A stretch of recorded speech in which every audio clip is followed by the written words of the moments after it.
Hello everyone, welcome to my channel tips on mathematics. तो class 10th NCERT math का जो है आज हम चैप्टर नंबर फर्स्ट के एक्सरसाइज नंबर 1.2 पर डिस्कशन करेंगे। सो गाइज एक्सरसाइज नंबर 1.2 है ना, इसको करने के लिए हमें जो है कुछ चीज़ों की जानकारियाँ होनी चाहिए, कुछ बेसिक जानकारियाँ होनी चाहिए, तभी आपको ये जो एक्सरसाइज है वो आपको थोड़ा सा इजी वे में आप सॉल्व कर सकते हैं, आपको इजी पड़ेगा समझ में।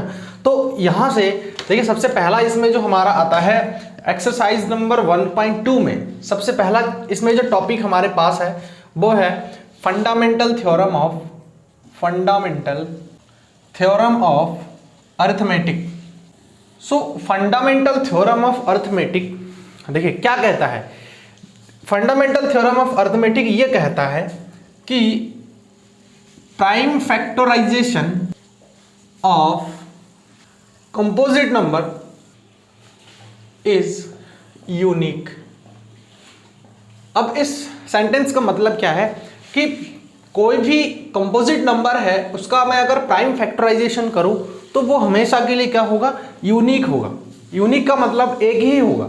अब देखिए यहां पर बात आती है कि ये जो कंपोजिट नंबर है वो क्या होता है। थोड़ा सा अब हम कंपोजिट नंबर के बारे में जान लेते हैं एक बार, ठीक है। देखिए कंपोजिट नंबर क्या होता है। Composite number, the number which is not prime, the number which is not prime। तो ऐसा है कि ऐसा नंबर जो कि आपका प्राइम ना हो। प्राइम ना हो का मतलब प्राइम नंबर्स क्या होते हैं। अब सबसे पहले तो प्राइम नंबर को कैटेगराइज करिए। प्राइम नंबर वो नंबर होता है विच हैव टू डिवाइजर, ठीक है, विच हैव टू डिवाइजर। मतलब ये है कि ऐसा नंबर जिसका जो है दो ही डिवाइजर हो। इसका मतलब क्या हुआ, जो खुद है और वन है। तो ऐसा नंबर को आप देखिए सेग्रीगेट कर लीजिए। टू एक आपका जो है प्राइम नंबर है, क्योंकि टू से ही डिवाइड होता है और वन से डिवाइड होता है। 3 भी आपका एक प्राइम नंबर हो जाएगा, 5 भी प्राइम नंबर, 7 भी प्राइम नंबर। उसके बाद जो है आपका 8 नहीं हो सकता है। 8 जो है 8 से भी डिवाइड होता है, 1 से भी डिवाइड होता है, 2 से भी होता है, 4 से भी हो जाता है। तो ऐसा नहीं है, आपको ऐसा नंबर चूज करना है जो कि खुद से और 1 से ही डिवाइड हो, उसके अलावा और कुछ नहीं। तो उसको हम प्राइम नंबर्स बोलते हैं। तो यहाँ पर जो है 7 के बाद एक नंबर और आता है 11, और ऐसे ही जो है इस टाइप के जितने भी नंबर्स होते हैं वो हमारे क्या हो जाते हैं, वो जो है हमारे प्राइम नंबर्स होते हैं। अब देखिए क्या कहा है, number which is not prime. तो ऐसा नंबर जो कि आपका प्राइम ना हो वो आपका क्या हो जाता है, हाँ, कंपोजिट में आता है। तो सबसे पहला नंबर आपका क्या हो जाएगा, पहला नंबर आपका क्या हो जाएगा, देखिए आपका हो सकता है 4, आपका हो सकता है 6, है ना, फिर हो जाता है 8, और फिर इस प्रकार से 10 हो सकता है, 12 हो सकता है, और ऐसे नंबर्स हो सकते हैं जो कि आपका प्राइम नहीं है, ठीक है। अब बात आती है इस फंडामेंटल थ्योरम ऑफ अरिथमेटिक की। तो फंडामेंटल थ्योरम ऑफ अरिथमेटिक ये कहता है कि कोई भी जो कंपोजिट नंबर है उस कंपोजिट नंबर का जो प्राइम फैक्टराइजेशन होता है, प्राइम फैक्टराइजेशन वो हमेशा के लिए क्या होता है, यूनिक होता है। अब बात आती है कि प्राइम फैक्टराइजेशन क्या होता है। आप लोगों ने जो है इससे पहले 9th क्लास में ऑलरेडी कर रखा है। प्राइम फैक्टराइजेशन क्या होता है, जैसे कि मैं कोई दो नंबर ले लेता हूं, जैसे कि यहाँ पर 25 लेता हूं मैं। 25 को मैं अगर फैक्टर करता हूं तो क्या क्या आएगा, 25 को मैं अगर फैक्टर करता हूं तो कितना आएगा, 5, और फिर 5 से चला जाएगा, है ना। तो 5 देखिए क्या है, आपका प्राइम नंबर है कि नहीं, तो 5 × 5 आ रहा है। ऐसे ही मैं अगर कोई और नंबर, कोई भी एग्जांपल ले लेता हूं आपके लिए, एक सिंपल सा एग्जांपल लेता हूं। देखिए 210 यानी कि 210, 210 है। 210 का अगर हम फैक्टराइजेशन करेंगे तो क्या आएगा, देखिए 2 1s are 2 और 0 5 आ जाएगा, ठीक है। उसके बाद जो है कितने से जाएगा, ये 3 से जा सकता है, ठीक है, 3 से जा सकता है। तो 3s are 9, और जो है यहाँ पर आ जाएगा 5, तो यहाँ से हो जाएगा फिर 5s are 7, और यहाँ से हो जाएगा 7 1, ठीक है। ये हमारे पास फैक्टराइजेशन आ गया। अब देखिए ये जो 210 हमारे पास आ रहा है, इस 210 को हम कैसे लिख सकते हैं, 2 × 3 × 5 × 7।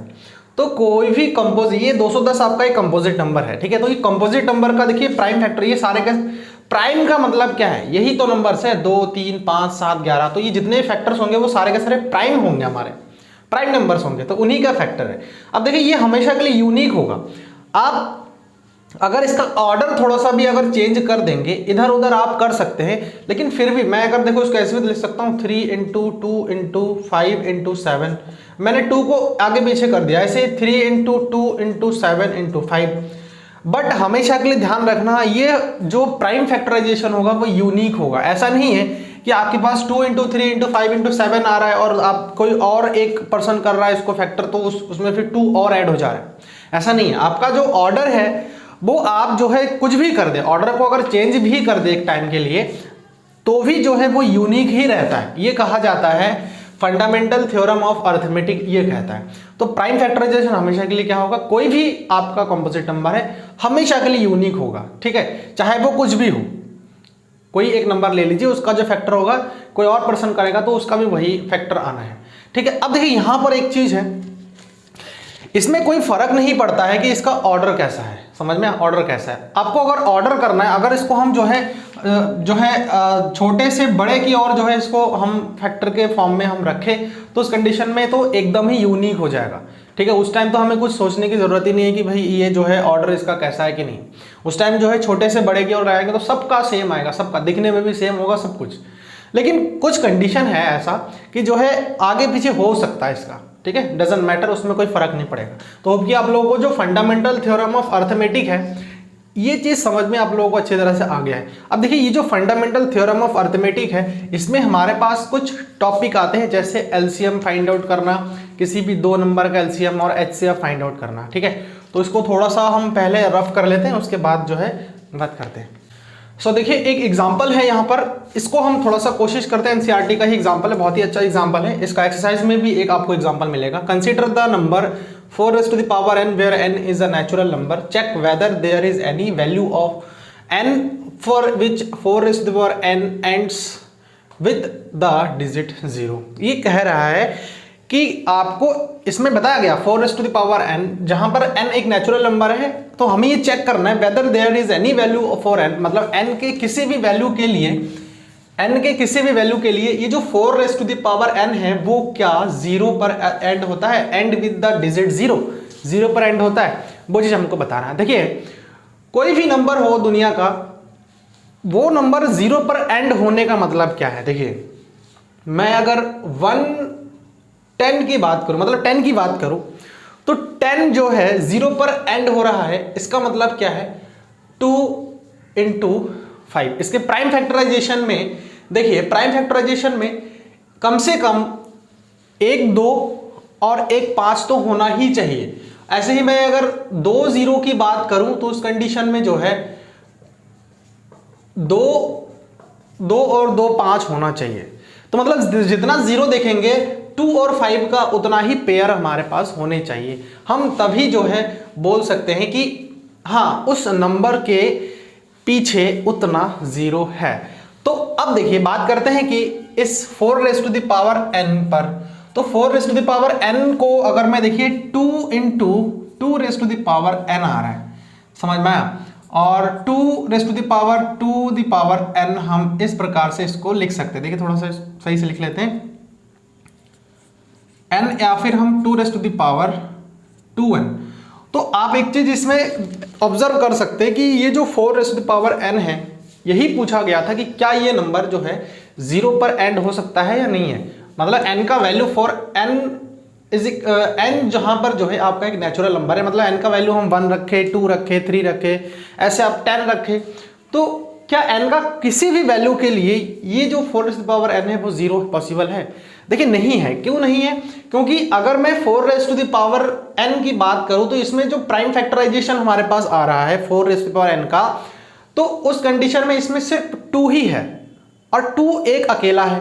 इसके साथ एक पेयर में 5 भी होना चाहिए था, समझ में आ रहा है, 5 भी होना चाहिए था। तो अगर 5 होता तो हाँ ये नंबर हमारा जो है 0 पर एंड हो सकता था, पॉसिबिलिटी थी होने की, ठीक है। हम उसकी पावर कुछ भी कर देते, यहां पर अगर होता तो 0 पर एंड हो सकता था, ठीक है।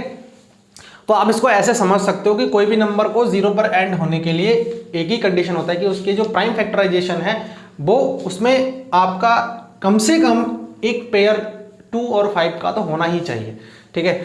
अब देखिए एक एग्जांपल हम और लेते हैं। मैं बात करता हूं कि 10 नहीं, मैं यहां पर जो है कुछ और अनदर एग्जांपल के थ्रू जो है हम समझने की कोशिश करते हैं।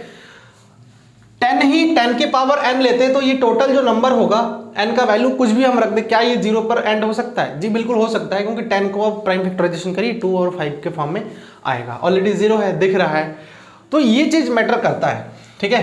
तो कि ये जो क्वेश्चन है वो समझ में आ गया है। और लास्ट में इसमें आपको थोड़ा सा लिखना ये पड़ेगा कि इसमें जो है आपका प्राइम फैक्टर में जो है सिर्फ और सिर्फ 2 ही है और 5 नहीं है, एक एटलीस्ट एक पेयर तो होना चाहिए जो कि आपका नहीं है, इसीलिए जो 4 है वो 0 पर एंड नहीं हो सकता है, ठीक है, डजंट एंड विद 0, ठीक है। तो यही चीज आपको थोड़ा सा यहाँ पर मेंशन करना होता है। तो अब देखिए इसका जो नेक्स्ट आपके पास है एग्जाम्पल, उसमें जो है आपका LCM और HCF है। एग्जाम्पल नंबर 6 की अगर मैं बात करूं तो इसमें ये चीज पूछा गया है, find the LCM and HCF of 6 and 20 by the prime factorization method, ठीक है। 6 HCF एंड LCM आपको फाइंड आउट करना है, किसका? 6 and 20, ठीक है, बाय प्राइम फैक्टराइजेशन मेथड, जो कि आपको अभी बताया मैंने प्राइम फैक्टराइजेशन कैसे हम करते हैं। तो प्राइम फैक्टर करिए इसका, HCF LCM आप निकाल दीजिए, बहुत इजी है, आप लोग पहले से ही इसको करते हुए आ रहे हैं। 6 को मैं क्या लिख सकता हूँ 2 into 3, अच्छा 20 को मैं क्या लिख सकता हूँ 2 into 2 into 5, ठीक है। अब देखिए आपको सबसे पहले तो अगर HCF निकालना है, HCF, तो HCF निकालने के लिए किसका 6 और 20 का, तो HCF मतलब होता है हाईएस्ट कॉमन फैक्टर।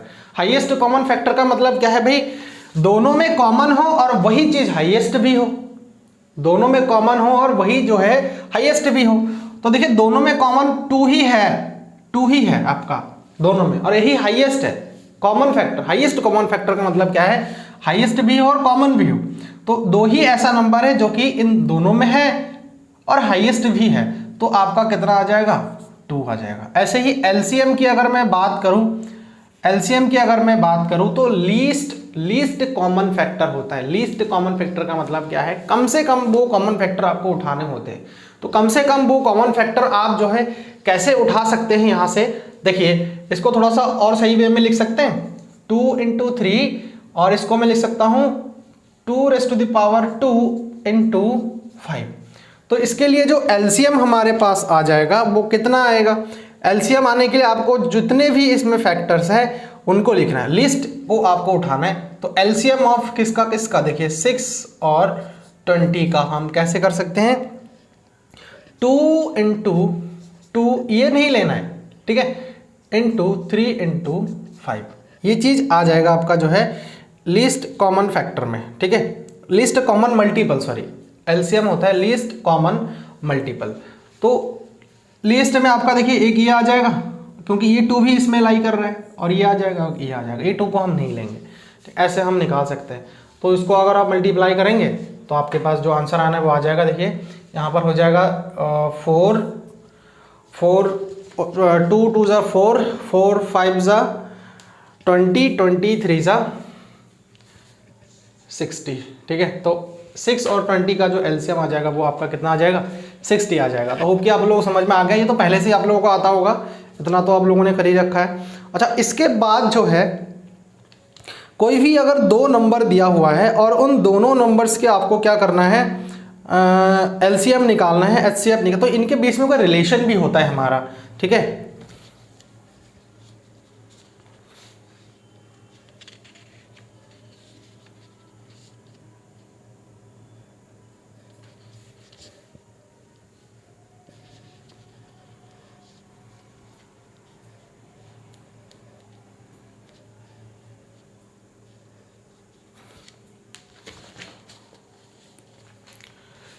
देखिए एक रिलेशन होता है फॉर, मैं बता दे रहा हूँ, इसको याद रखना, इसके फॉर्मूला से हम जो है क्वेश्चंस को सॉल्व आउट करेंगे। क्या कहा है, for any two positive integers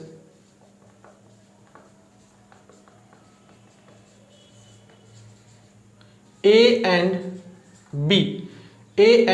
B, तो देखिए क्या हो जाता है, जो एलसीएम, इस दो पॉजिटिव इंटीजर का एलसीएम इनटू इन दोनों पॉजिटिव इंटीजर्स के एचसीएफ ऑफ ए बी, वो हमेशा के लिए इन दोनों नंबर्स के मल्टीप्लाई के बराबर होता है, ये चीज कहा गया है। ठीक है, तो अगर आपको किसी भी दो इंटीजर का एलसीएम पता है तो आप उनके मदद से आप डायरेक्टली एचसीएफ निकाल सकते हैं। ठीक है, तो यहां से अगर मैं एचसीएफ काउंट करना चाहूं तो क्या हो जाएगा, HCF of a comma b is equal to a into b divided by LCM of a comma b. ध्यान रखना, कोई भी तीन नंबर के एलसीएम या फिर एचसीएफ के लिए ये जो फॉर्मूला है वो वैलिड नहीं है, ये वैलिड है आपका सिर्फ दो ही पॉजिटिव इंटीजर्स के लिए। ठीक है, दो ही पॉजिटिव इंटीजर्स के लिए वैलिड है। अब इसका एक एग्जांपल लेते हैं तो आपको और अच्छी तरह से समझ में आएगा। देखिए इसमें एग्जांपल नंबर 7 में क्या कहा गया है, ये पूछा गया है इसमें कि find the HCF of 96 and 404 by the prime factorization method, hence find their LCM. तो हमारे लिए बहुत इजी है ये। ठीक है, देखिए कैसे कर सकते हैं, आपके पास दो नंबर्स दिया गया है, एक तो 96 दिया गया है और दूसरा जो है 404, आपके पास दो नंबर्स दिया गया। तो आप क्या कर लीजिए, देखिए आपको सबसे पहले से यहाँ से पूछा गया है कि find the HCF of the two number, तो इन दोनों नंबर्स का आप सबसे पहले तो एचसीएफ निकाल लीजिए। कैसे निकालेंगे, देखिए 96 का आप प्राइम फैक्टराइजेशन करिए, तो 96 का आप प्राइम फैक्टराइजेशन करेंगे तो कितना आएगा, देखिए 2⁵ इंटू 3 आएगा, और मैं डायरेक्टली बता रहा हूँ, आप लोग प्राइम फैक्टराइजेशन कर लीजिएगा। उसके बाद 404, इसको हम जब प्राइम फैक्टराइजेशन करेंगे तो 2⁻² आएगा इंटू यहाँ पर जो है आपका आएगा 101। ठीक है, 101 आ जाएगा। तो अब देखिए हाईएस्ट कॉमन फैक्टर आपको निकालना है, तो हाईएस्ट कॉमन फैक्टर क्या हो जाएगा, HCF ऑफ 96 404। तो इन दोनों का जो हाईएस्ट कॉमन फैक्टर होगा वो आप खुद ही देख लीजिए, 2⁻² इसमें भी है, 2⁻² इसमें भी है, तो हम हाईएस्ट कॉमन फैक्टर को निकाल लेते हैं। तो 2⁻² इसका जो है हाईएस्ट कॉमन फैक्टर आ जाएगा, और जो कि आपके पास कितना है, 4 है। ठीक है, अब आप जो है यहां से क्या कर सकते हैं,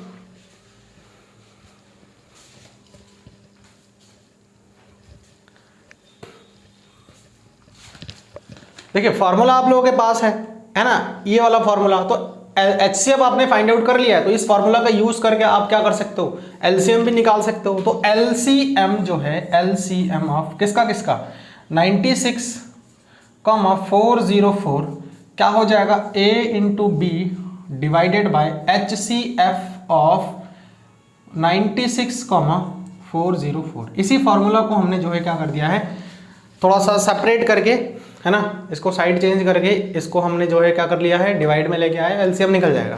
तो यहाँ से अगर मैं मल्टीप्लाई कर लूँ थोड़ा सा तो क्या आ जाएगा, देखिए ए इंटू बी, इसका मतलब 96 into 404 divided by HCF of 96, और इसका कितना आ रखा है, जो कि आपका है 4 आ रखा है। ठीक है, तो जब इस पूरे को हम सॉल्व आउट करेंगे तो 96 और 96 इसका जो है आंसर आ जाएगा, जो कि हमारा क्या है, एलसीएम ऑफ 96 और 404 है। ठीक है, तो आई थिंक ये आप लोगों को जो है कॉन्सेप्ट क्लियर हो चुका है कि अगर हमारे पास कोई भी दो पॉजिटिव इंटीजर दिया हो और उनका हमारे पास जो है एलसीएम अगर हमसे पूछा जाए, एचसीएफ हम इनका फाइंड आउट करके एलसीएम डायरेक्टली निकाल सकते हैं इस फॉर्मूला के हेल्प से। ये इसको आप लोगों को याद रखना है। और उसका एक हमने जो है बेसिक्स एग्जांपल भी लिया था कि 96 और इसका जो है आपको सबसे पहले तो एचसीएफ निकालना, जो क्वेश्चन में पूछा गया था। तो एचसीएफ हमने निकाल लिया है और एचसीएफ के हेल्प से हमने इस फॉर्मूला को अप्लाई करके एलसीएम भी फाइंड आउट कर दिया है। अच्छा, इसके बाद जो आपके पास आता है एग्जाम्पल नंबर 8। देखिए एग्जाम्पल नंबर 8 क्या कहा है, find the HCF and LCM of 6, 72 and 120। Example number 8 क्या कहा है इसमें, HCF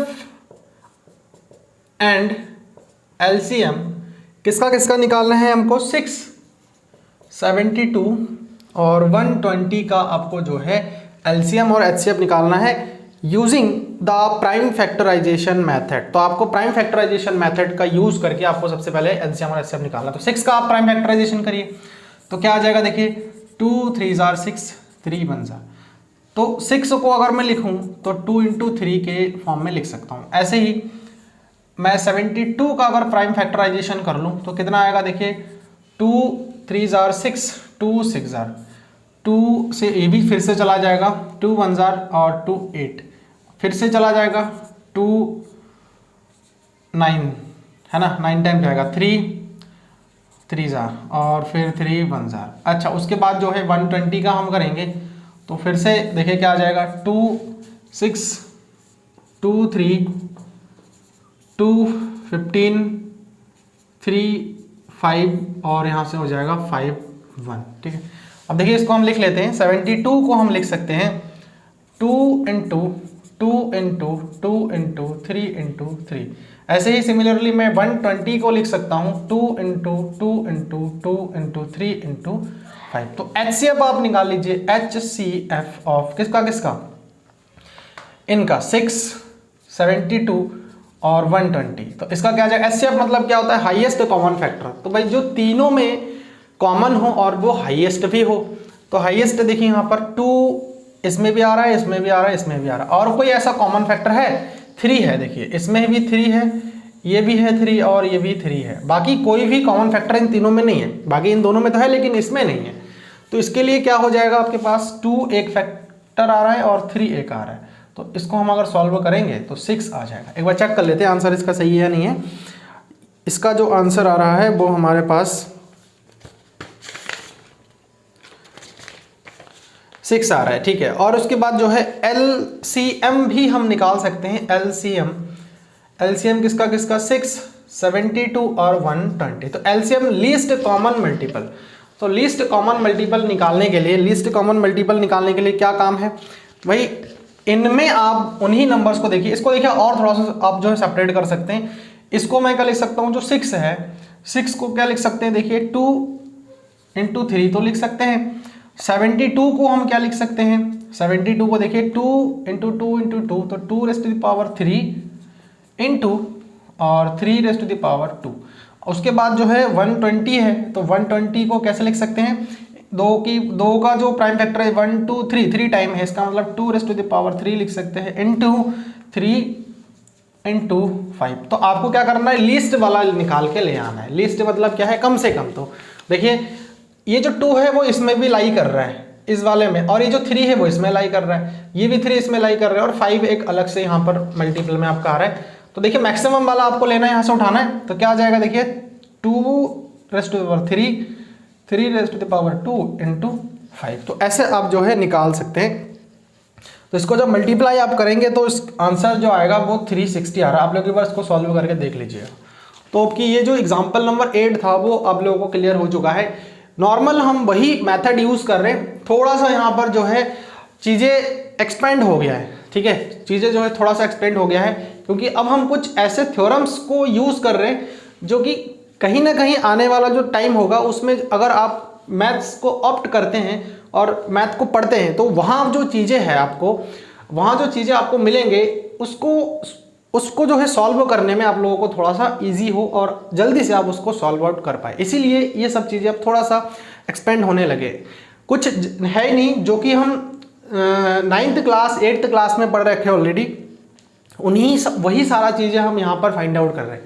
ठीक है, तो ये जो है आपका एक्सरसाइज नंबर 1.2 का एक इंट्रोडक्शन हो गया था। ठीक है, वीडियो ज़्यादा लेंदी हमें नहीं करना है, हम जो है इसको आज यहीं पर एंड करते हैं। इसका एक नेक्स्ट पार्ट जो वीडियो लेक्चर होगा उसमें हम एक्सरसाइज नंबर 1.2 के जो क्वेश्चंस होंगे, एक्सरसाइज के जो क्वेश्चंस होंगे वो सारे के सारे क्वेश्चंस को हम सॉल्व आउट करेंगे। तब तक के लिए ये जितने भी एग्जाम्पल है और जो भी मैंने कॉन्सेप्ट आप लोगों को बताया है वो अच्छे से आप लोग समझिए, और अगर समझ में नहीं आया तो एक बार वीडियो को दोबारा देखिए। ठीक है, तो आप लोगों को समझ में आ जाएगा। और कहीं पर अगर डाउट है तो आप कमेंट बॉक्स में उसको मेंशन जरूर कर दीजिएगा, ताकि आप लोगों को मैं वहाँ पर एक प्रॉपर सॉल्यूशन दे पाऊँ। ठीक है, एक हेल्प कर सकूँ। अगर फिर भी नहीं होता है तो वीडियोस तो कंटिन्यूसली आएंगे ही, तो उसमें किसी लेक्चर में आपको जो है वो पार्ट ऐड करके, वो क्वेश्चन ऐड करके मैं आप लोगों को सॉल्व करके बता दूंगा। So thanks for watching this video.